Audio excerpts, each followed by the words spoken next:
So we're chatting about bikes, lights and photography today. Mainly we're going to talk about my artistic side of it rather than any type of event photography, and the way I work with my personal clients rather than commercial clients. This bit I'll keep really, really brief, so a little bit about me. I started my photography journey back in 2005. I opened my first high street portrait studio in around 2009. I think it was the end of it. I moved to a bigger studio in 2011.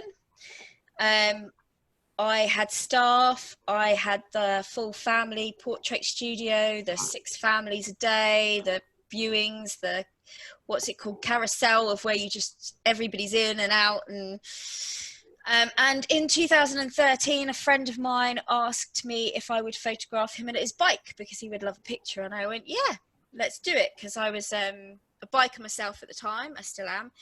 And he just said, is it something you'd think about doing? So I said, yeah, well, let's have a bit of fun. I'm bored in the studio, so to speak. Let's get out. So I went and photographed his bike.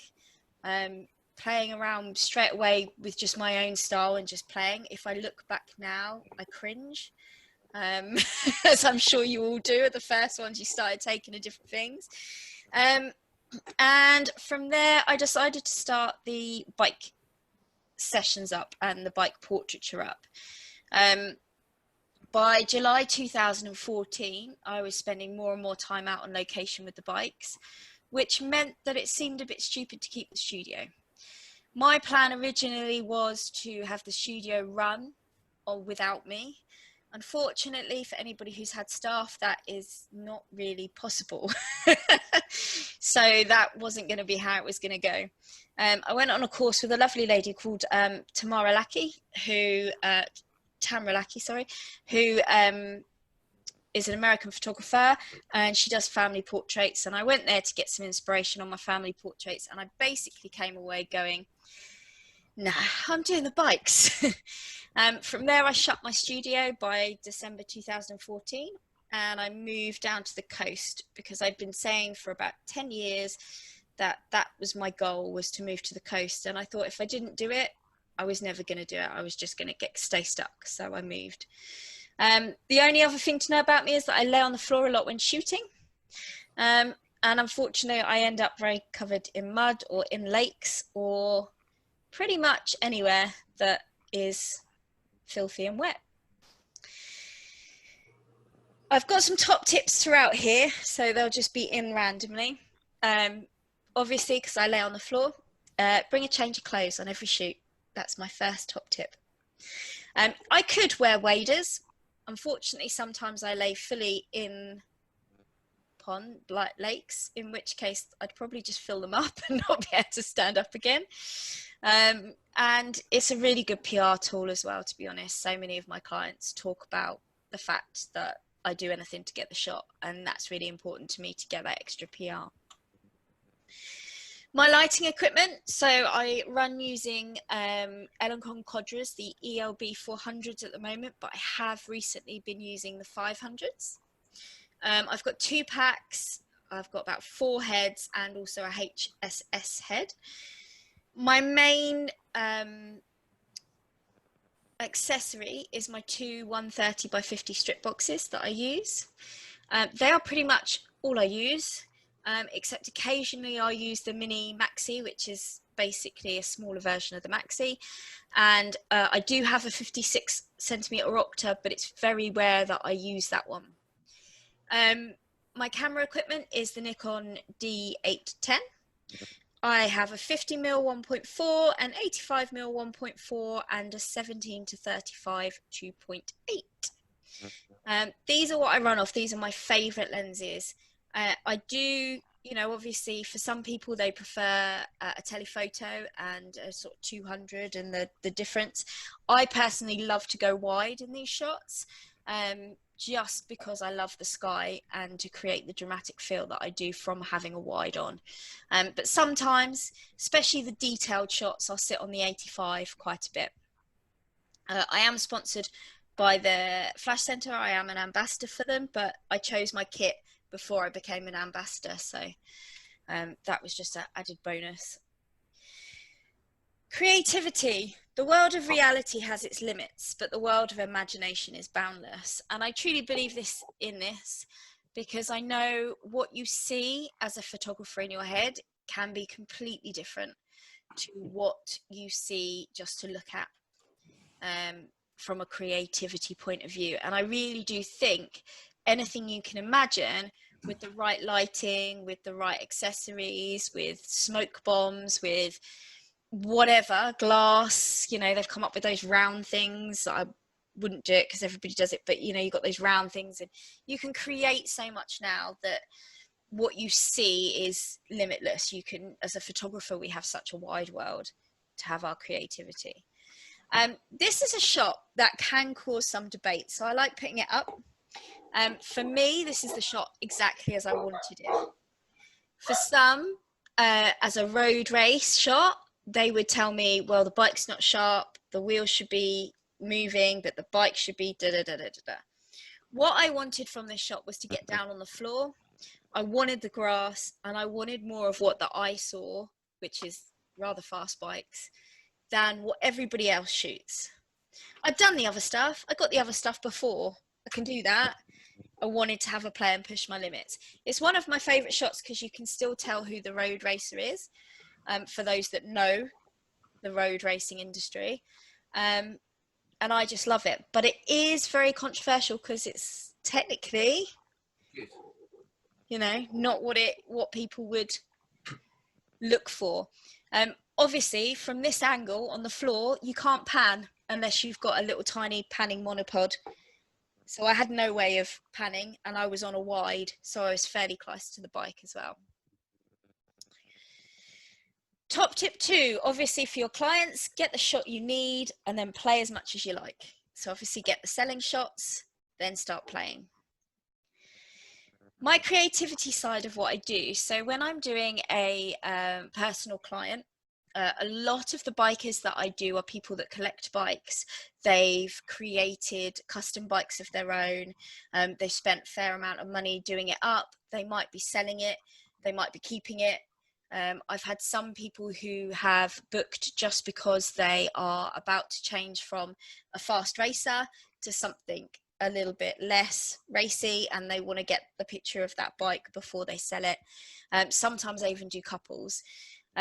But I always look outside the box for my inspiration. So occasionally I'll look at car photographers. I don't really look at other bike photographers. I tend to look at wedding photography, or I tend to look at landscape photographers. I tend to look at people that have done beautiful woodland portraits with the light streaming through, because I'm looking for inspiration that maybe it's been done before, but where I can piece genres, other genres, to make my photography different. So I can see the background. Where can I put the bike? I could put the bike there. How would I light the bike? What would I do? And I've actually got some books, which are over the other side of the room, where I'll draw where the lights are going to go, where the lights should be for me to create that shot. How do I think it was taken, but with my own idea of what I want from it. The other place I get a lot of inspiration from is actually watching films or TV programs. Now, I don't watch a lot of TV programs, so it does tend to be more films. I really annoy my friends because I am sat there and I'm going, oh, have you seen that light on the person? Isn't that beautiful? And they're like, Michelle, watch the film. And I'm like, yeah, but can you just pause and let me see where all the light's coming from to create that dramatic feel? How did they create it? Where were the lights coming from? Because a film, the light is there. Obviously, the music's there to create the feel as well, but the light's there to create some sort of film in that shot. So I like to use that for my creativity as well. And I will go back and rewatch a film when everybody else isn't there, so I can pause it and take some mobile phone shots and stuff just so I can remember it. And I print them out, stick them in my books that I have. I create mood boards, especially if I am doing commercial work, and they give me a specific bike to work on. I will put the bike in the middle of a mood board, and then I'll cut lots of different pictures and ideas that I've seen before. Again, it's not bike photography, it's just ideas, and I'll just pop them next to the bike to start with, and then I'd be like, yeah, that's really going to suit that. And then I start building a mood board of different scenarios that could suit this bike to go forward to the client with, to say, this is what I want to do. These are my 2 or 3 ideas. Which one are we going to go ahead with, kind of thing. So I do that. And sometimes I do that with my clients. There are times with clients where they specifically have their own idea of what they want. So there'll be a location. I've done a couple before who have actually wanted me to do a fish and chip shot where they always go to a specific seaside. They always park their bikes up. So we went there and we shot there because it was something personal for them, and that's what they wanted on the wall. And that's kind of where you have to play around your creativity and what the clients want as well. Quite often, many of my clients, I will say, is there a location you love? And then I'll suggest a location, and we will do 2 or 3 locations. So they can then choose which location they preferred afterwards when they see the final images. Google Maps for the win. I happen to travel all over the UK. I have to walk around Google Maps to be able to see where I'm going to shoot, especially if I'm traveling somewhere that's 5 hours away. What I will actually do is I'll pinpoint 6 or 7 different locations. I will drive up there first thing in the morning because quite often I shoot towards sunset. That's when I like shooting. I will do sunrise, but it's rare. I'd like my mornings. I'm a bit grumpy in the morning if I haven't been up for several hours. So I will go and check those locations out, but I'll have arranged to meet the client in a very generic place, i.e. Sainsbury's car park or Tesco's car park. So I can drive and they can ride behind me and we can get to the locations that we've finalised once there, because sometimes Google Map isn't quite correct. Often a location can be a lot more than it seems.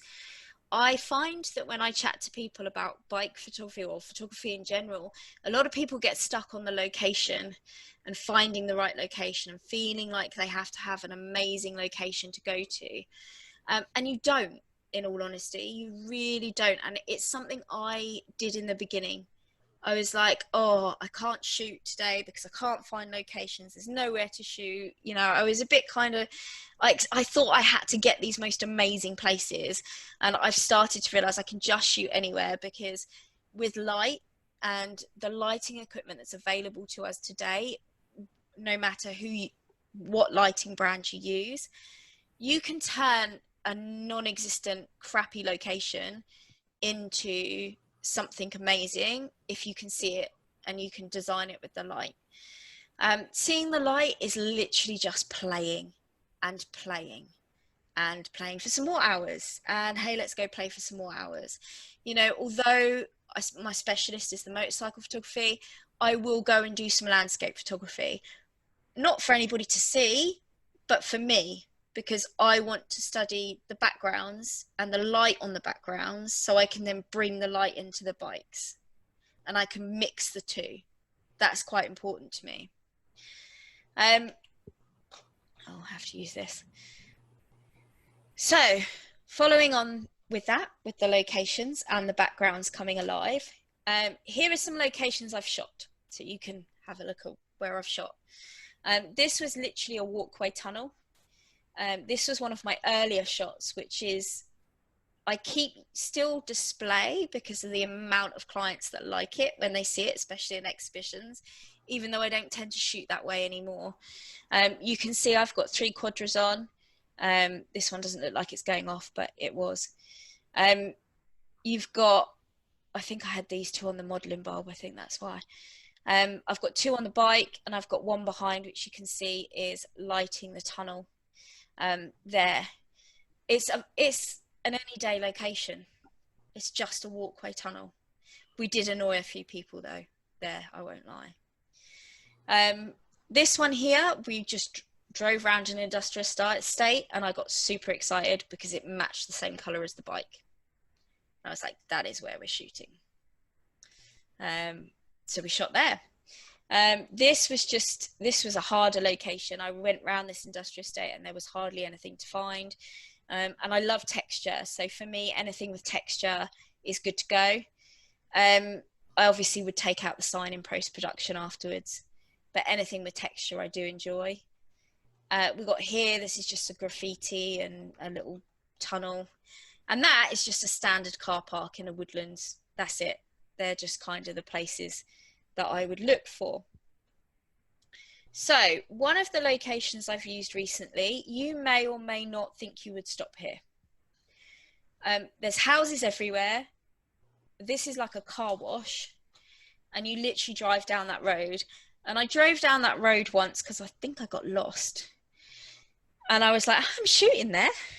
And then I couldn't find it again for ages. And then finally I drove down the road again and I was like, there it is, I need to shoot there. So this is the location as I saw it, as I drove past. Obviously I've pulled over to take the shot because I'm a little bit further across. And this is what I saw. The things I loved about it was the texture and the fact that so many industrial units nowadays have a row of bricks along the bottom that drives me nutty because it takes away from the texture of the wall when they do that. So with my Ellenchroms, and be aware, a lot of car photographers, the same as me, we do composite our work. I don't composite all of it, I can't. But the stuff that I do composite, everything is shot in camera, and then I just layer the images together. I don't try and do like 1,000, you know, delete loads of lights out of the bike or anything like that. That's why I use a softbox. If I didn't use a strip box, I wouldn't get the smooth light I do. So this is a shot that shows you what that looks like looking straight onto it. That's that wooden area. And then this is the shot I created with that bike. So the little things I have taken out is the grass. I've taken all the grass out. This is grey black anyway. I think I might have pulled a tiny bit of saturation out of the back of it, but it was grey anyway. I did take some saturation out of the floor because that was a different colour. But this is a composite of light. That's what you can create with any kind of space, as long as you learn to light the backdrops and learn to light bikes. This can be translated as well to anything. I've recently been helping an equine photographer, lovely equine photographer, and we've done the same style that I've done, my dramatic style that I do in her genre, and it works just the same way. The only thing is we didn't use flash. We did run it off natural light. This one is the same place. I've obviously jumped the other side over, so I have done some Photoshop work in this because I jumped the other side over. But I did light it more than twice. And I also edited some of these bits so that it didn't look exactly the same. But it is literally just flipped so that I can have that there. But this is a shot I saw. I didn't want to do that shot with this one because I wanted to do it with a bike that was going to stand out more. That was quite important to me. I've lit the walls, I've lit the floor, and then I've lit the parts of the bike that I need to light to get these beautiful smooth lines. I look at lighting a bike as I would look at lighting a naked body. It's the same thing to me. I need to light the curves, I need to light the edges, I need to light the different areas that are sexy on the bike. So I know it's a weird thing to compare it to, but that's how I should look at a bike. I don't look at it as a piece of metal.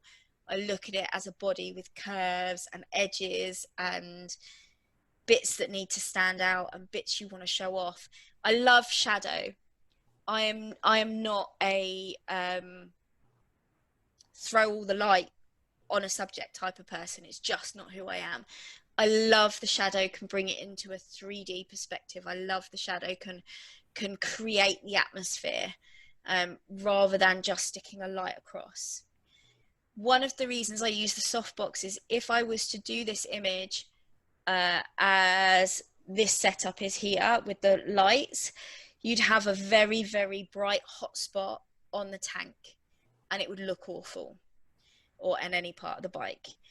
You kind of need the softbox to create these lights, these much nicer, smoother lines that the softbox or strip box can create, because to be fair, an octabox also gives an octangle light rather than a nice long light, long, smooth light, especially across exhausts and things like that. This one was shot on one of my workshops. There was a random pallet lying in the industrial unit, and I went, can we move that? Can I have it? I like the texture. I'm literally just looking for textures. I love different types of things, and I don't want it to be the same. I could have just shot against the metal door and it still would have looked nice, but I wanted it to be a bit different. I wanted to show them what they could do with backdrops.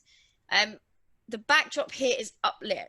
It's not downlit, it's uplit, so that I can get the textures of the palette and I can get the textures of the metal in as well. Sometimes when I'm creating these shots, just because I'm like, should I or shouldn't I, there are times that I'll shoot down and up if I'm not 100% sure which way I'm going to decide to go. So I do that occasionally. You can see from here, I'm highlighting, you know, the most important parts of the bike along here. I'm making sure the logos are lit. And you can see again, I've got these nice sharp lines using that softbox. I have taken some color out of that palette. If I didn't, that palette would be super bright. But I haven't taken it all out because I don't want it to be black and white. I wanted it to have a slight color in it. The wheels are usually done with a mini maxi, and so's the backdrop, whereas the actual bike is done with the strip boxes. But you can see that's just a normal location.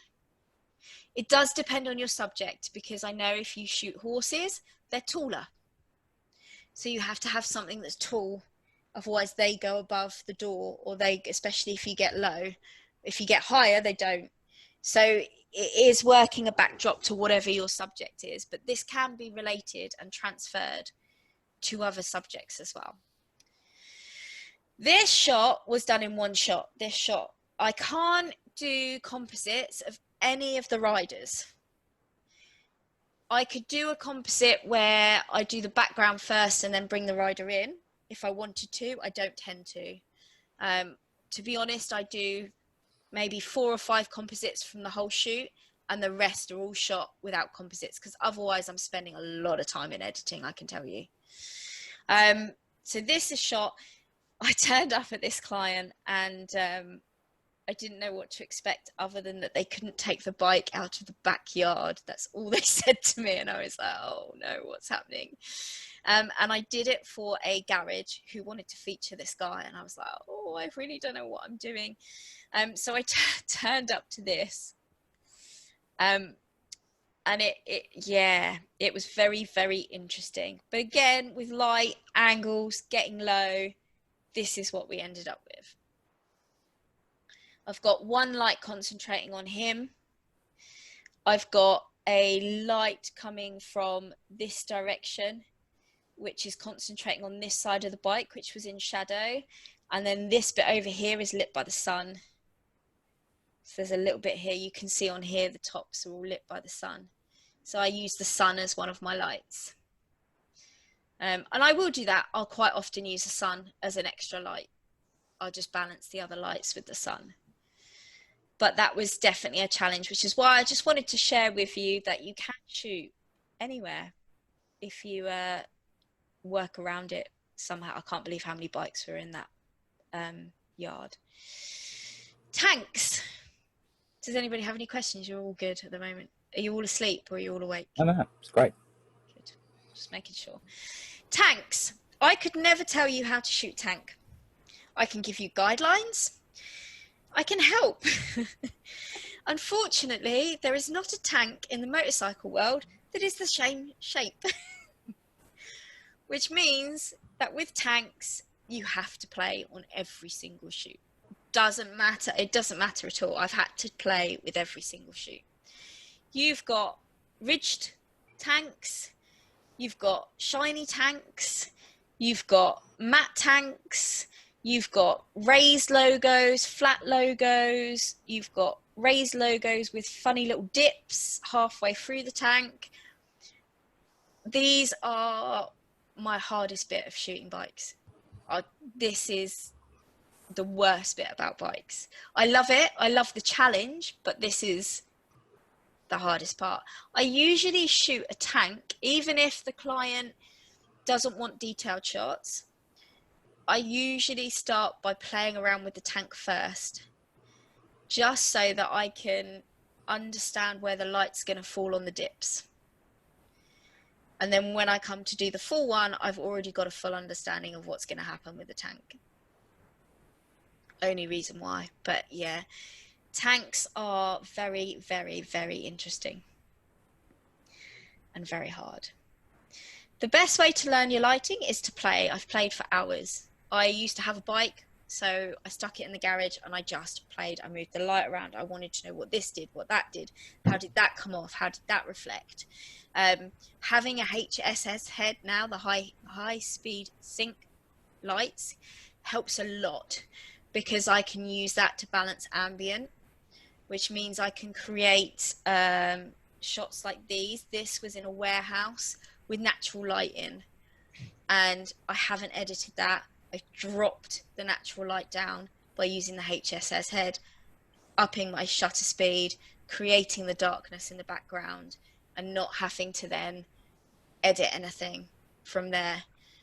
So that has been a big lifesaver, especially for things like this. This is a commercial shoot. When I do go and do commercial shoots and they've got nowhere to shoot, the HSS has been really, really helpful for dropping the ambient out. And it does the same for reflections when you get reflections in the bikes. You will very, very rarely see me shoot a bike on grass, because grass reflects in the bottom of the bike and turns the bike green. So be very, very aware if you do take a bike out onto the grass, unless it's off-road, an off-road bike. If it's very chrome based, you're going to spend a lot of time in editing because it is going to reflect. So just be aware of that when you do choose your locations. So this is a lovely, as you can see, very messy studio that I used, which was in one of the motorcycle workshops that actually created a white room for me to use. I'm just going to show you the difference, because all I was shooting here was this bit. This was my aim. I just wanted to shoot here. You can see my light is to the side of the bike. You can actually see it's also perfect for the fork too. It's not for here, but it is for the fork. But this is the bit I was shooting. This is why the light is pointing towards there. You can see there's a nice white light on here. But I just felt it wasn't quite enough for doing that detailed shot that I was doing. So I added in a reflector with my very advanced technology of a bag underneath the reflector. Super advanced, expensive technology right there for you. By the way, I keep my kit as little as I need and as cheap as possible. I've also got a piece of black card, which is just actually behind my computer, which cuts out light, and I got that from Hobbycraft, like a piece of black card, just so that I can also do the same. I can take light out and put it in with the reflector. So you can see here, it's just highlighted under here. It's just made these bits here stand out a little bit more, these bolts, and it's just created a bit of definition underneath. So if we go back to the first one, you see it's just a little bit dark under here. It's not quite given that nice effect on the bolts and underneath here, and you can see this has just made it stand out that little bit more. Also, if I'm doing a full picture, it's just brought that out just a touch. You can just about see it's brought that out a little bit as well. So I will use reflectors if I need to, especially on things that are matte. Bringing them in on things that are chrome are a lot harder because you do get reflections. Having anything with a black line around it, it does not work if you're going to get reflections in it. So be aware of that. It does depend on the bike you're shooting. But there's an example in a minute of a finished image of a similar shot that I did. This is my shots without composites. So if you don't want a composite and you just want to have a play around with bike photography and different lighting, this is a shot I did for a client. This was a hell of a bike because it's BSA and it's mirrored and it has a mirror tank. I was smiling when I turned up. So reflections were interesting in this bike. I did leave the reflections in of the sky and stuff, but didn't leave any reflections of myself in. This is literally the light setup. This might have moved slightly The only reason I say that is it was a windy day. So I did keep tightening it and moving it around. This is lighting the bike. That's this sole's job to do, is light that bike for me. It's creating shadow in the right places that I want towards me, and it's creating the nice lines. That's why I've got it going landscape rather than portrait. It's creating some separation just here around the jeans and also on the shoe as well. So I've got that as well, because the leg is sat there, but it's actually away from a lot of the insides of the BSA because of the way the BSA is. You've also managed to get this spill of light obviously through here onto more of the detailed. The mini maxi, which is what this one is literally lighting the rider. It's also doing the edge here. And it's doing the edge of the tire, and you can also see it's just spilling in here just to create that 3D effect. I'm using the mini maxi for this because I wanted the spill to be very little on the floor. I didn't want the spill to be massive. I'm using the softbox because I want these beautiful lines in the bike, and I want this to be a softer light. You can see I've still got a shadow on his face, whereas if I'd used a softbox, it probably would have feathered a little bit more, which I wouldn't have wanted. And I'd have had a harsher light in the lid as well, which I wouldn't have wanted, or more of a line in the lid, which I didn't want. So that's a general setup for a one shot. I get him to kick the side stand up because I don't want that, and just to look like he's ready to push off and go. He's not even looking at me, he's looking off as if he's about to pull off. I like the natural type of shots. Funny enough, most of the riders want their lid on, which is, well, most of the men want their lid on so they can't be seen, and the wives want their lid off so they can have a picture of them without their lids on, which is always quite interesting. This is another light setup that I've done. Again, this won't be a composite. I have lit using two soft boxes. I've come to either side. I will be trying as much as best to keep them quite level either side, but making sure they catch a little bit of the front light, just to create that 3D effect. With a man, this light setup is a lot easier because it can flatter the face. It's okay to have that kind of light setup on the face. For a female, I would always have the head turned towards one of the lights, and probably one of the lights a little bit further forward so that they were a little bit more flattering with the right shadow around the side of the face. So I do deal with male bikers and female bikers a lot differently from a headshot perspective. I will often use the 56 octa on a female because it's a softer light, whereas the maxi I can get away on the guys a lot easier depending on whether they're wearing their lid or not. Really sorry, I'm just gonna have to have a drink. But this is the shot. Obviously the finished shot wasn't a wide like this of all the lights in. This was me just getting a shot so everybody could see my setup. I would have been slightly further over and taken a shot from slightly further over. I've got a light in the background just because I want to create some kind of texture. I don't want it to be just plain and boring. I do want some texture in there. I love lighting backgrounds. So my shot would have probably been kind of a square shot or a portrait shot, just so that I'm getting some of the different edges in. This here was from the workshop, and as you can see, this was the same light setup, and it was just to show you I really do use the same light setup, having the guy on the bike. The only thing I might do is move the mini maxi around a bit or move this around a bit depending on the type of bike I'm shooting.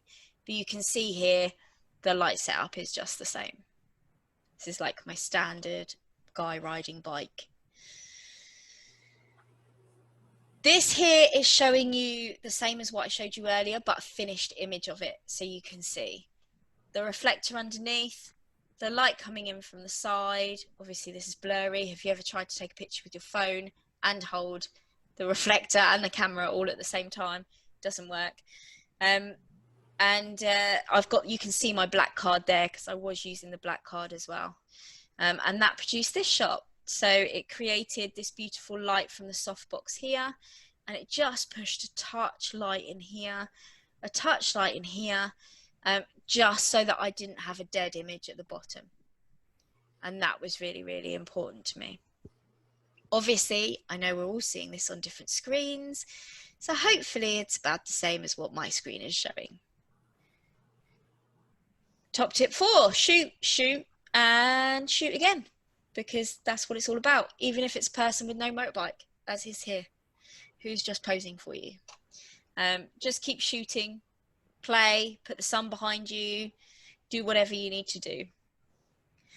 Keep moving forward. Success consists of going from failure to failure without loss of enthusiasm, which I can say is very, very hard, because you do have days, and I'm sure you've all had days, where you would like to throw the camera across the room, or like the other day, my computer almost went across my room, which means I wouldn't have been able to do today. I feel like I've done that super, super quick, so I'm really sorry, but are there any questions? That's great, Michelle. Can I ask you how long you'd normally spend on a shoot? 3-ish hours, 3 to 4 hours, depending on how many locations I was going to. Okay. It's great to see something different to what I've been doing. I don't do bikes, but you know, different to the event world. Yeah. And I do, occasionally I do go to different events, but I don't do what you guys do with the print and sell stuff. I'll just help the organisers out or something, because they're helping me promote something or whatever. So it won't be for people, if that makes sense. Yeah. I'm guessing you've got a good, good take up of people for this, because it's all you do now, isn't it?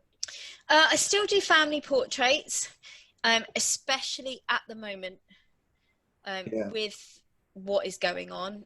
I've got dog portraits and family portraits are actually what I've got booked in. Funnily enough, I get quite a lot of dancers now too, because they want the dramatic style that I'm doing. Yeah. And because I teach a bit of dance, so they're all like, can you shoot? And I'm like, yeah, that's fine. But because of the family studio that I had, I built up quite a business over the 6-7 years. So I have clients from that still basically have told me they'll hunt me down if I stop. Because I've been shooting their wedding, their bump, their kids growing up. Like, you become that family photographer. And, so I do that about once a month, twice a month. Yeah. But most of it's the bikes, except for this year, obviously, which I've kind of just gone, let's see what happens and let's book everybody for next year. But is your client base for the bikes, is it mostly individuals, or is it a lot of corporate stuff? Or mainly individuals. I shoot very dramatically for businesses. A lot of magazines don't want it quite as dramatic. So if I shoot commercially, I have to change my style a bit, which is a shame. Yeah. I prefer shooting either for I've done some small commercial work. I did quite a lot of work for Sinis about a year ago, maybe 2 now. It was amazing working with them, because I was working with someone quite creative, and we worked together to be really creative. But yeah, I've done some editorial stuff, and they didn't want this, and I don't mind doing it. Obviously you get paid, but it's not my main. Yeah, that's great. Really, really good stuff. Thank you. Fascinating. Yeah, I just second that. That was great. It was great to see, and very interesting taking on just using the 2 lines. Yeah, it's just do you know what, if I'm shooting because sometimes I get asked to do boudoir and stuff as well, I love shooting 1 light. I love it so much. The simpler I can keep my kit, the simpler I can keep the lighting, I tend to find it's at its most beautiful. When you start adding like lots of lights in, you start losing the shadows, and you just, I mean, there's some people who do it really, really well, don't get me wrong. I've seen some amazing photographers and they've done like 6, 7 lights, and I'm like, really? How is that 6, 7 lights? But I don't know, just the simplicity of 1 or 2 lights for me, I love it. I'm quite intrigued as to how you apply this to horses, though, because they don't stand still in the same way the bike does. You can't light the horse in layers, but you can do the background. Yeah.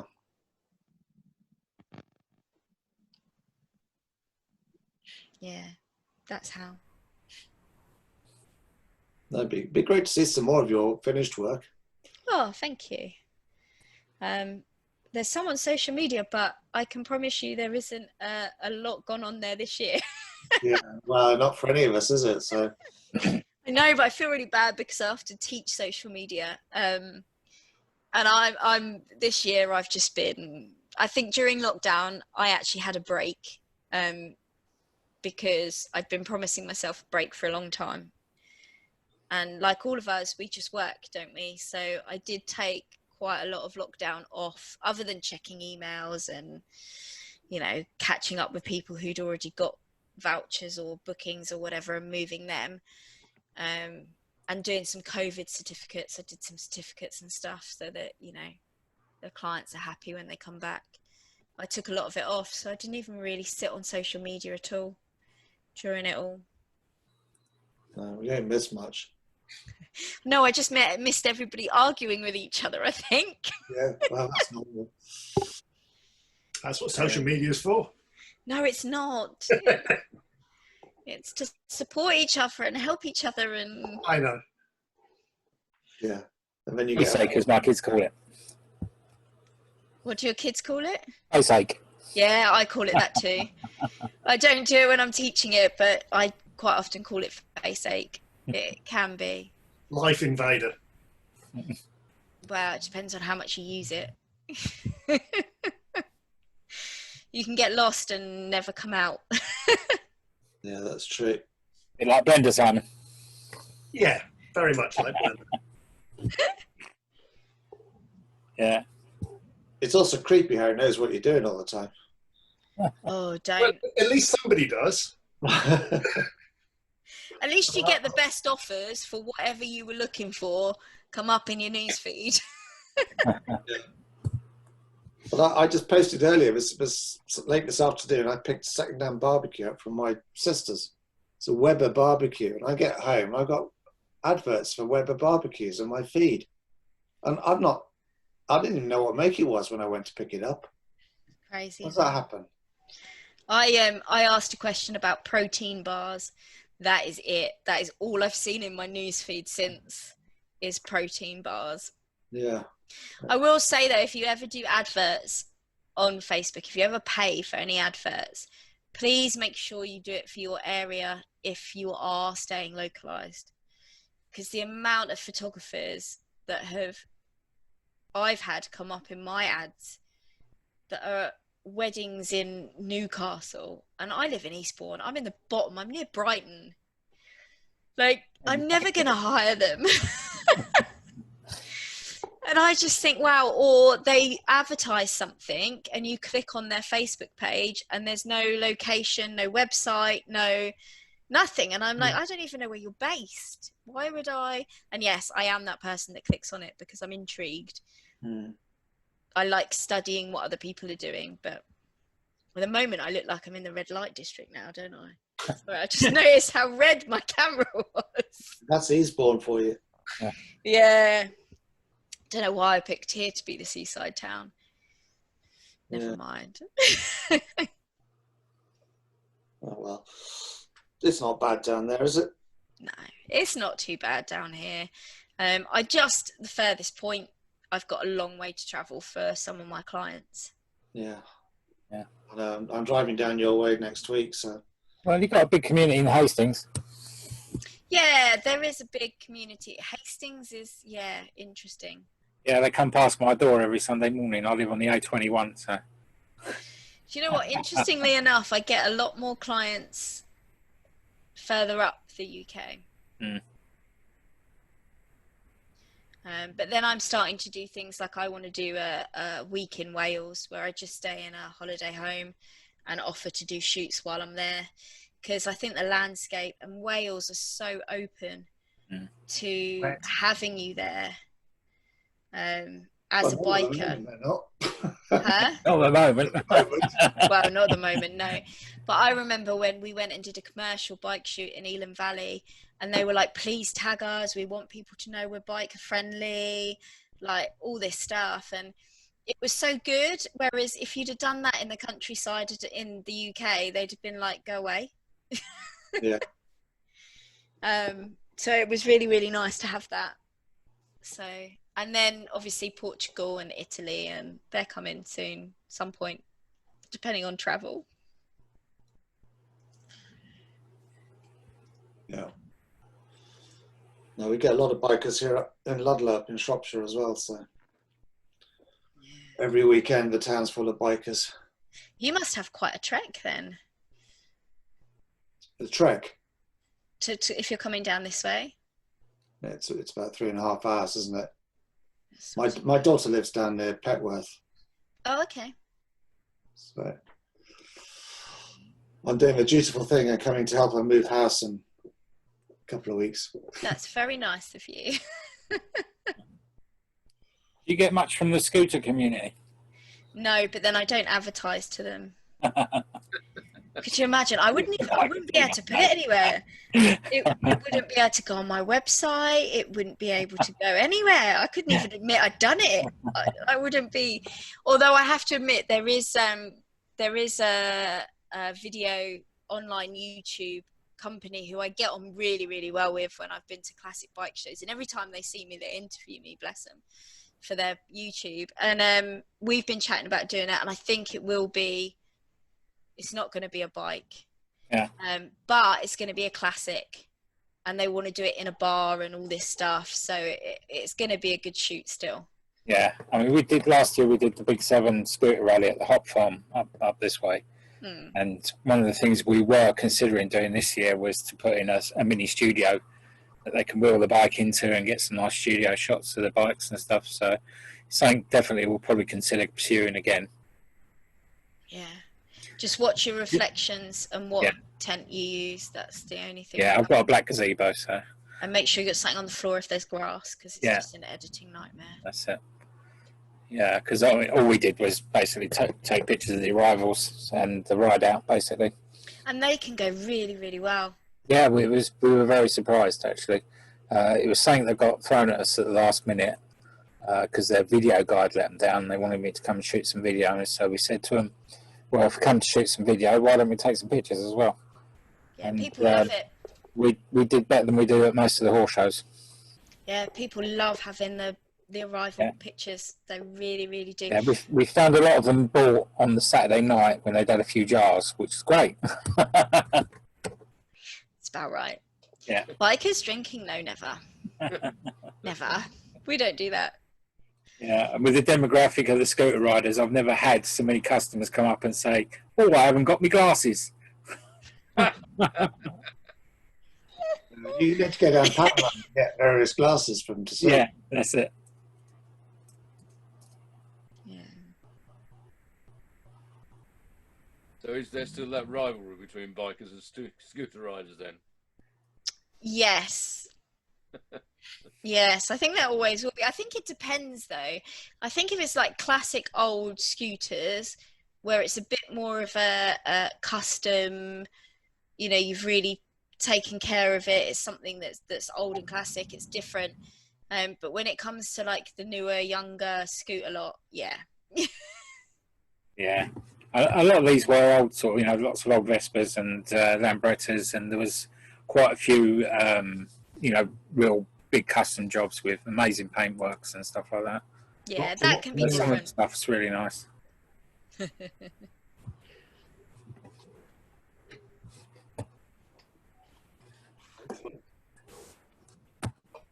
Anybody else got any more questions for Michelle?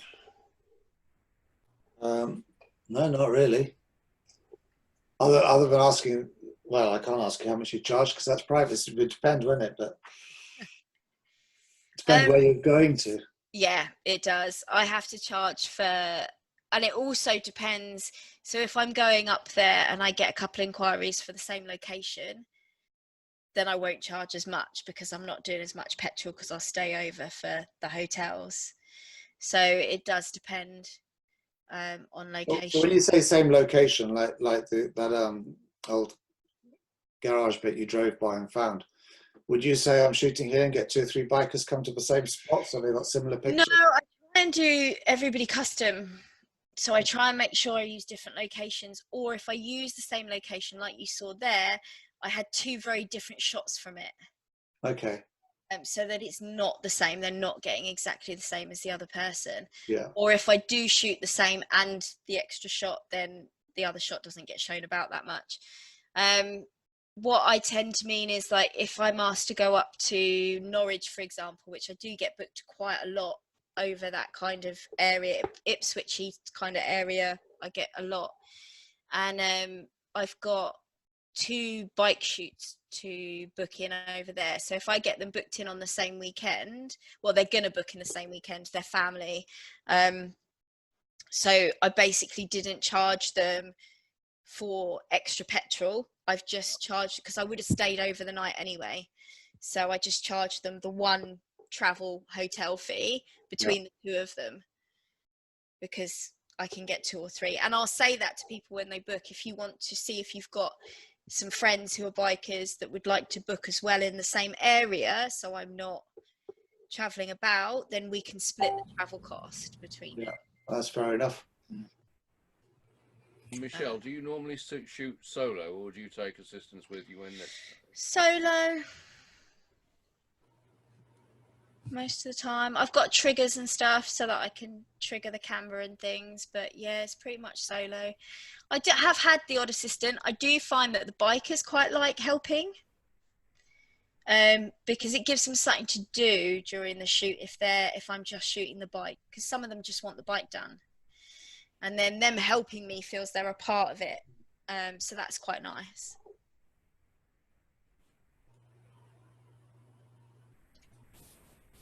How often do you run training courses?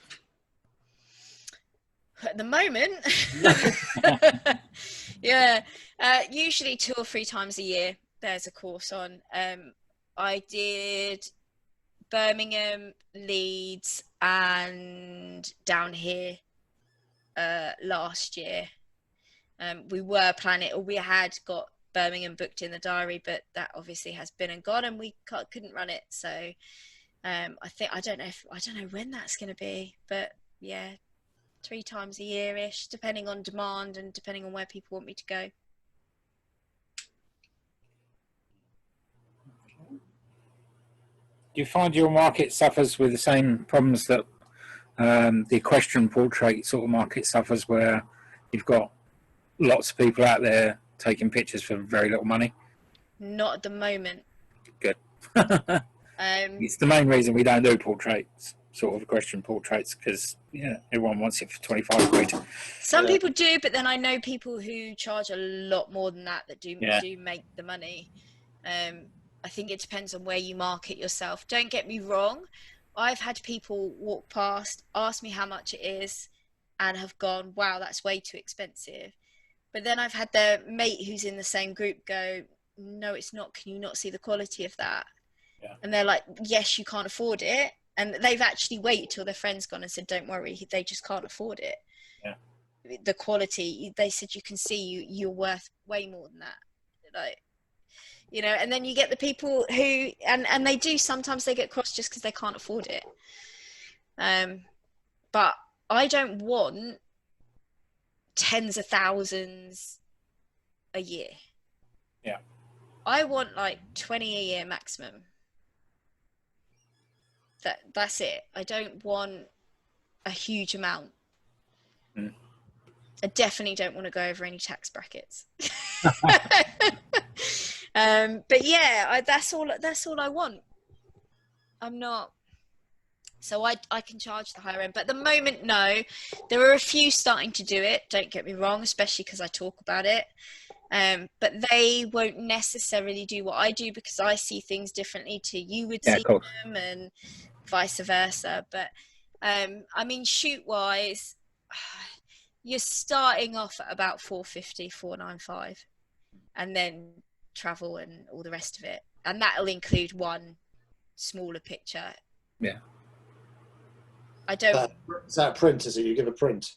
No, that's that'd be like a small wall one, like an I only do aluminiums. I'm really horrible. Right. I say I'm horrible. They haven't got much choice in product from me because I don't want that. Aluminiums, or aluminiums. That's your They choice. look good on aluminium. I can imagine that. I've got a couple of aluminium prints I've done, and I think your subject would really pop out on aluminium. The lighting and everything just works on aluminium. Yeah. There are times where someone goes, "Would you do a canvas?" Very, very rarely do anybody ask me for anything else. Very rarely. And I'll be like, well, I can do it. It's this price, but it won't look as good because it doesn't look as good in matte as it does on the alleys. Yeah. Yeah. I find a lot of the canvas prints these days are very desaturated, aren't they? And just look horrible, really. Yeah, they're just when we matte. used to do it in the photographic days where they actually used to bond the print onto the canvas, and they look nice and glossy still, and they were more canvas textured than actually printed on the canvas. Yeah. So I'm just on your website and I can't see a single motorbike. Oh, you're on the Szpak photography one. It's because I'm redoing the biker one. All right. If you put www.szpakbiker.co.uk in, you'll have my old website. I just wasn't promoting my old website. So you're going to have a new one then? Yeah, I've got motorcyclephotographer.co.uk. Quite a handy one. I know, that's what I thought. I was surprised it hadn't already gone, to be honest. And I've decided I've started building all my own websites on WordPress. Mm. I find it much better. I find it more SEO friendly. I find I've just got so much more control. So I've rebuilt the family portrait one, which is the one you landed on. That's almost finished. And then the biker one's being done in the next couple of weeks. Right. Yeah, I've just tried that. It's taking an awful long time to load up. Oh, it shouldn't do. It's SmugMug. Whatever they're on. Yeah, let's stop it and try again. Yeah, it's a SmugMug website. Don't even know how fast my internet is today. No, it's not loading. Black page. There you go. It's that one. Szpakbiker.co.uk. Loaded. I'm not even logged in.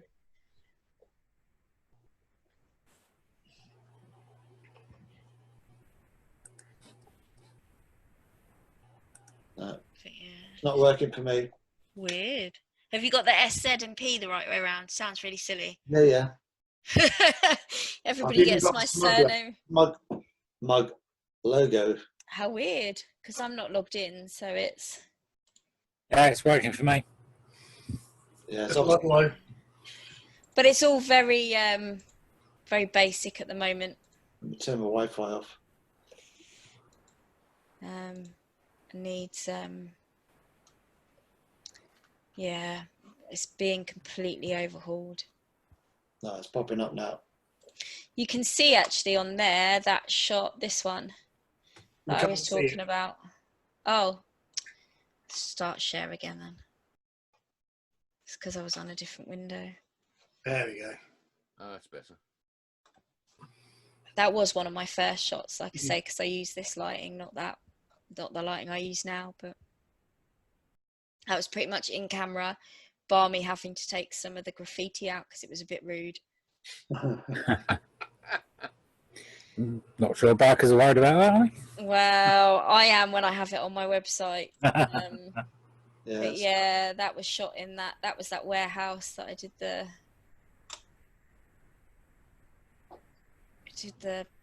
Harleys in. Was that for a dealer? Yeah, that was. So what are you shooting with? You got a DSLR? Yeah, 810. the Nikon 810. Some of these shots are the 700 or 750, but yeah, I've got the 810 now. So a few years ago, when you did that day up in the West Midlands for the Flash Centre and Phase 1, you didn't get one of their cameras. No, do you know what? I think I probably made it too muddy. I can't You believe lie down in a puddle at the end of it. Yeah, I laid down. That was that. Does it show you this screen? Yeah, you can see. Good. I was wondering if that was that day.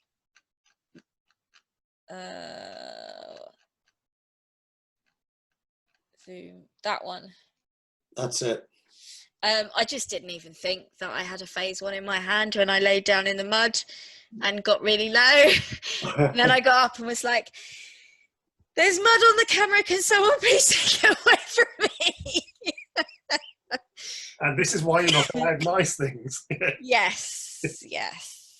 No, it's yeah. What I you can say safely there was somebody holding that box there in the river because I wasn't risking that going over. But yeah. It was a good studio, that one. It was a nice setup there. It was beautiful there, wasn't it? Really, really beautiful. Yeah, we were looking at some pet portraiture the other week and some stuff an American girl does of some dogs and stuff. And she's literally in the lake with a waterproof camera. So the feet are under the water and, you know, she's literally swimming with the dogs. Yeah. And she's got an assistant holding the light.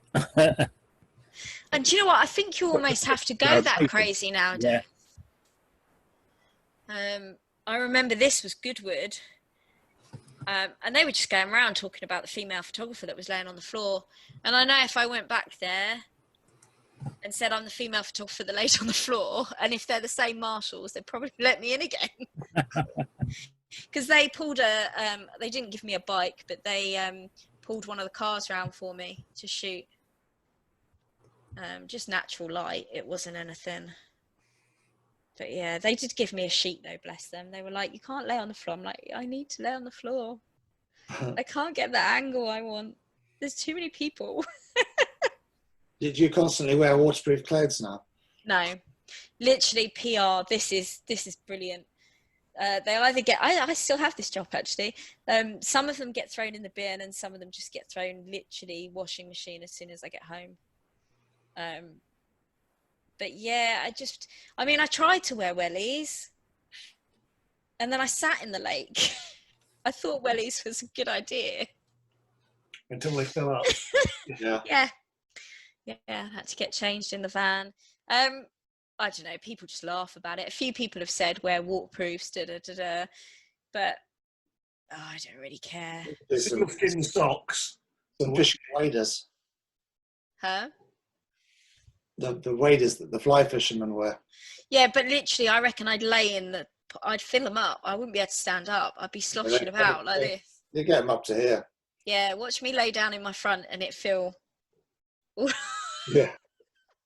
Say seal skins socks keep your feet dry no matter how wet your boots get.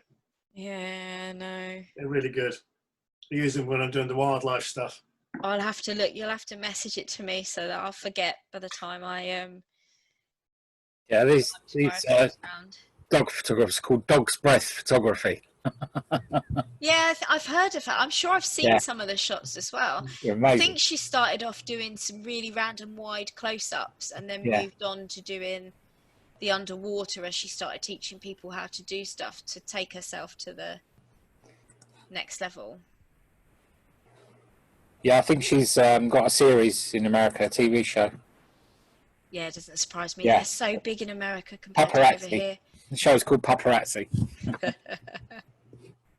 They are, and over there they seem to celebrate their photography a lot better than we do. Yeah, I think it's still an appreciated art over there, which it's not so much here now, unfortunately. It is on the continent as well, you know. Yeah, we just stand there and press a button here, don't we? I keep getting asked to shoot the bikes in Australia. Cool. Very nice. If they pay your hotel accommodation. Yeah, I'm debating doing it. Well, who knows now, but 1 year, and because I've got quite a following in Australia, which amazes me. But then they also want me to do prints, and they've said they want to buy books for people's birthdays. So I might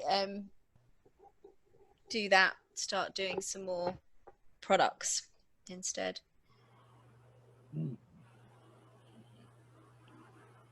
Do you, when you're shooting bikes for people, and sometimes you have the riders on, sometimes you don't, but do you get permission to use those pictures yourself in whatever way you want? I always ask. I always like to ask. Most of the stuff depends on the bike. There's a lot that I wouldn't, and I say, can I just use it commercial, like social media and marketing? And they're like, yeah, they're happy with that. The cine stuff I can use for pretty much anything I like. Anything which is unidentifiable, like this shot of just the sunset, you can't even tell what bike it is or who it is, that would be fine to use. These I've got full permission. The road racing you can use for what you want. But yeah, I'll always ask anyway, out of Do you submit anything to stock photography or? No.